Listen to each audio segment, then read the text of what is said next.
مفتی محمد حنیف قریشی صاحب اپنے حصے کی نوکری پیش کر رہے ہیں، خوبصورت پیغام نشر کیا، اللہ انہیں جزائے خیر سے نوازے، ان کے سفر کو محفوظ رکھے۔ اور ان کے بعد ہمارے مخدوم و محترم عالم اسلام کے عظیم اسکالر، خانوادہ تطہیر کے عظیم فرد، جن کا پیغام بھی پوری دنیا میں اذان کی طرح نشر ہوتا ہے، حضرت علامہ حافظ سید محمد شمس الرحمان شاہ صاحب مشہدی دامت برکاتہم العالیہ تشریف لے آئے، زیب سجادہ آستانہ عالیہ حسین آباد شریف۔ آپ کا خیر مقدم ہے، ہم فقیر آپ کی دعاؤں کے حساب میں رہتے ہیں۔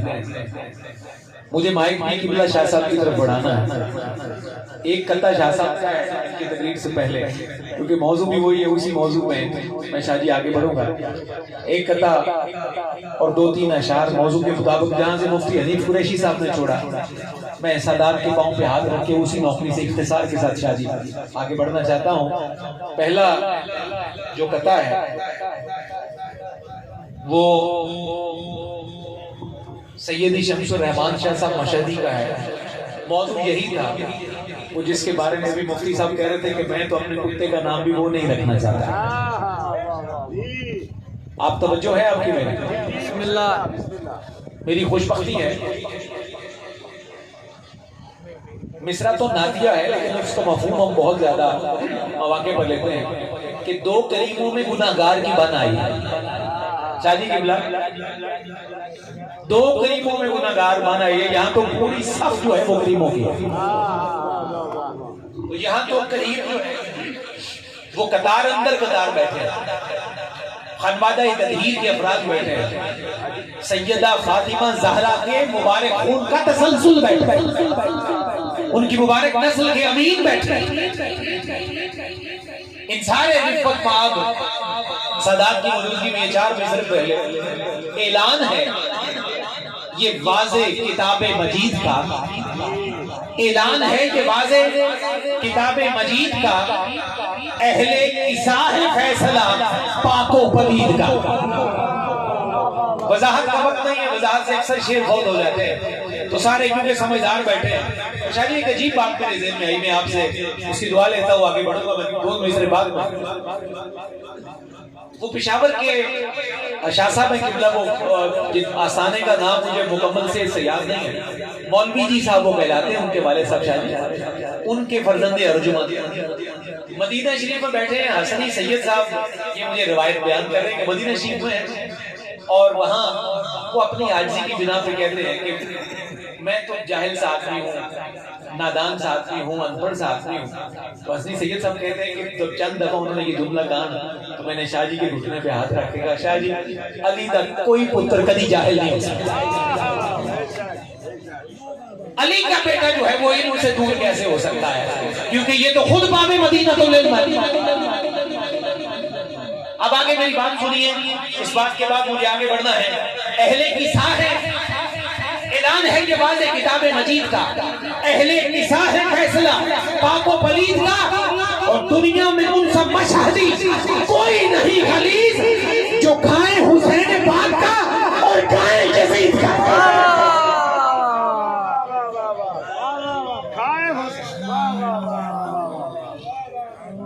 شاہ جی 2-3 شعر ایسے ہیں جس میں آپ سے، سیدی مزمل شاہ صاحب سے، شاہ صاحب آپ سے، سیدی خالدین شاہ صاحب سے، معین الحق شاہ صاحب سے، توصیف صاحب قبلہ سے، شعر مجھے سادہ لینے میں کہتے ہیں لیکن دعا کا میں آپ کا طالب ہوں۔ سچی بات یہ ہے، 4-5 دن پہلے میری والدہ محترمہ رخصت ہوئی دنیا سے، اس سے 2-3 مہینے پہلے میرے والد صاحب کی چھت سر سے اتری، تو 2-3 ماہ میں ایسے بے در پہ حادثات ہوئے کہ میرا ذہنی انتشار یا طبیعت کا جو معاملہ تھا وہ اجازت نہیں دیتا تھی۔ سب سے مجھے اتنی محبت تھی، میں نے ان سے ایکسکیوز کر لیا، معذرت ہاتھ جوڑ کے کہ پھر کبھی زندہ رہا تو انشاءاللہ حاضری دوں گا۔ یہاں جرت نہیں ہوئی۔ شاہ صاحب نے ایک تو پہلی دفعہ فرمایا، پھر سادات کے گھر کی نوکری تھی، اس نیت سے چلا آیا کہ یہ سارا سلسلہ بھی میری مان کے لیے ایصال ثواب کا ذریعہ بن جائے گا۔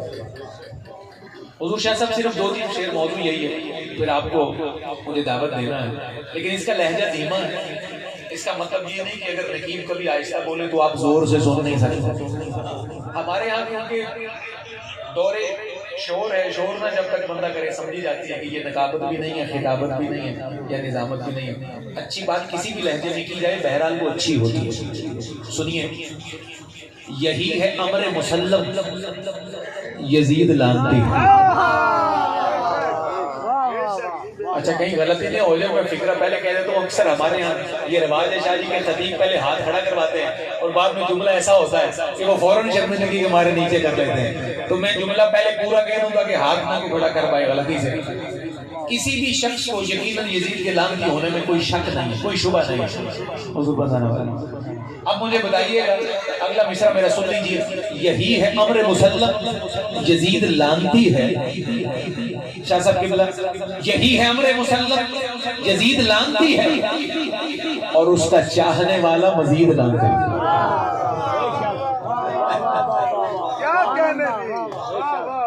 حضرت باسط علی باسط کا عرس تھا سیدی منمل حسین شاہ صاحب کی پچھلے مہینے 22 رجب میں ایک مہینے پہلے ان کا عرس تھا. تو ہم بیٹھے عرس میں یہی میں نے مطلع پڑھا تو ان کے بیٹے جناب کاشف محمود باسط بیٹھے. تو انہوں نے مجھے کہا کہ محسن صاحب اگر اسی مسئلے کو ایک لفظ کی تبدیلی سے پڑھا جائے تو بڑا لطف آئے گا. تو میں نے کہا جی آپ فرمائیے. اب جو انہوں نے اس میں ترمیم کی شاید وہ بھی سنیے. 2 شعر اور ہیں بس. یہی ہے امر مسلم یزید لعنتی ہے اور اس کا چاہنے والا مزید لعنتی ہے. اس کا چاہنے والا آپ ہی کہہ دیجئے، کچھ نہیں ہو رہا اسے. اس کا چاہنے والا اب ترمیم کے ساتھ کیا جی. یہی ہے امر مسلم یزید لعنتی ہے اور اس کا چاہنے والا جدید لعنتی ہے.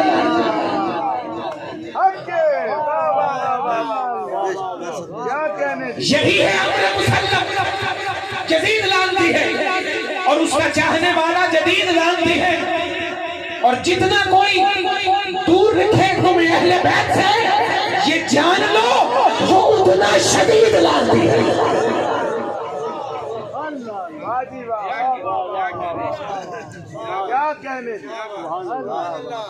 اور اسی کلام کا آخری شعر شاہ جی قبلہ.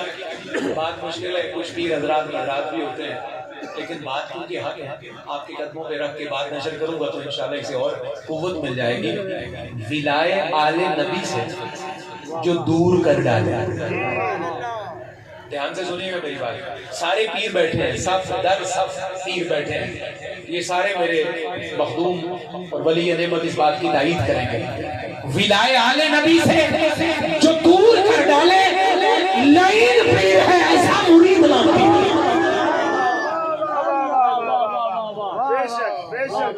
ولائے آل نبی سے جو دور کر ڈالے لعین پیر ہے ایسا مرید لعنتی ہے. میرے شیخ اکثر کہا کرتے ہیں جب کسی استاد کے ہاتھ میں دو تو اس کو دیکھ لیا کرو کہیں وہ آل بیت کا بوسی تو نہیں ہے. یہ یاد رکھو رہتے موجود میں گلیا ہے، قاعدہ ہے، لازمہ ہے. جب کسی پیر کا دامن پکڑو تو یہ دیکھو کہ اہل بیت کا بوسی تو نہیں ہے. اپنی نسلیں اور اپنا شجرہ مت خراب کرو کسی لائن کے ہاتھ میں ہاتھ دے. میں بات ختم کرنے والا ہوں، شاہ صاحب کی طرف بڑھتا ہوں.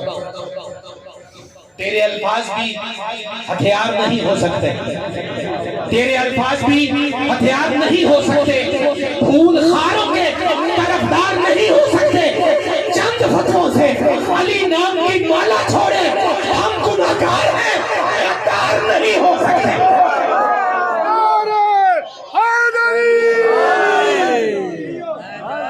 میری بات پھر سے سنیے.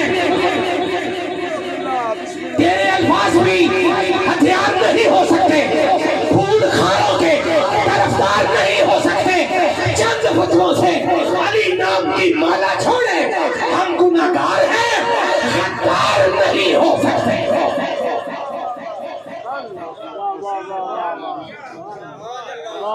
کچھ بات کہنے میں کبھی کسی کو تعامل ہوتا ہوگا، کسی کو تردد ہوتا ہوگا، لیکن مجھ فقیر کو اس بات کے کہنے میں کوئی تردد نہیں ہے.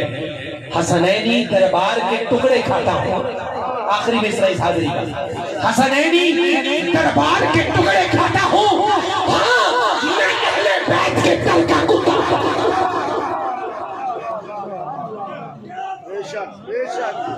ہمیں زندگی میں بھی اسی تعارف کے ساتھ گزارنا ہے، ہمیں قبر میں بھی اسی تعارف کے ساتھ اترنا ہے. ہمیں حشر میں بھی اسی تعارف کے ساتھ اٹھنا. ہم گناہگار ہیں، غدار نہیں ہو سکتے. اپنی نسلوں میں بھی یہ وائرس مت پھیلنے دیجیے. کورونا کا علاج تھا، ہو گیا، سازش تھی یا کانسپیریسی تھی یا واٹس ایور اٹ از، لیکن بغض اہل بیت کا کوئی علاج نہیں ہے.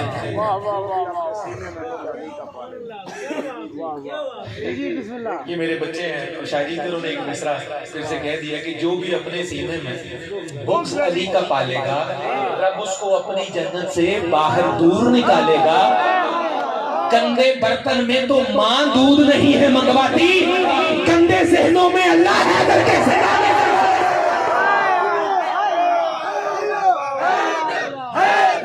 یہی حکمت ہے.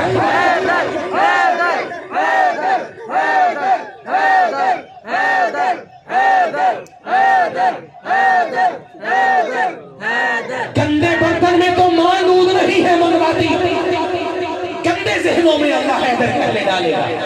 اور اب یہ کہتے کہتے شاہ جی کی طرف بڑھتے ہیں. فولاد کا دل پتھر کا جگر پارا پارا ہوتا ہے جب نام علی کا لیتے ہیں، میدان ہمارا ہوتا ہے.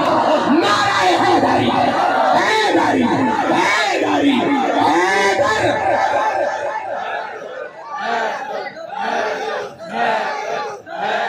آئیے یہ بات یہیں ختم کرتے ہیں، کیونکہ بات جو چل نکلی تو پھر دور تلک جائے گی. اس نوکری کا اختتام نہیں ہوتا، اہتمام ہوتا ہے. بس اس ذیوکار کی طرف بڑھتے ہیں جنہیں اللہ رب العزت نے قرآن ناطق کی برکت سے نطق کی دولتیں تو پہلے ہی عطا فرما رکھی تھی. اللہ نے بارے دیگر ان پر کرم یہ فرمایا کہ ان کے قدم کو بھی مدحت کے لیے چن لیا، اور مولا علی کے ذکر، سیدہ پاک کے ذکر اور حسنین کریمین کے ذکر کے پہرے کے لیے منتخب کر دیا. حسین آباد کی مبارک سرزمین کے سجادہ نشین، وکیل ناموس اہل بیت، محبت اہل بیت پر پہرا دینے والے، اس فکر کی تعلیم دینے والے، اور اس فکر کو بڑی عقیدت کے ساتھ، تندہی کے ساتھ، مشقت کے ساتھ، محنت کے ساتھ سینوں میں اتارنے والی ذیوکار شخصیت ہمارے مخدوم و محترم، بڑے ذی شان مقرر، نکتہ دان مقرر، دھیمے لہجے میں، تواضع بھرے لہجے میں، حسن اور اعتدال کے ساتھ اپنا نقطہ نظر اپنے سامعین اور حاضرین کی نظر کرنے والے جناب علامہ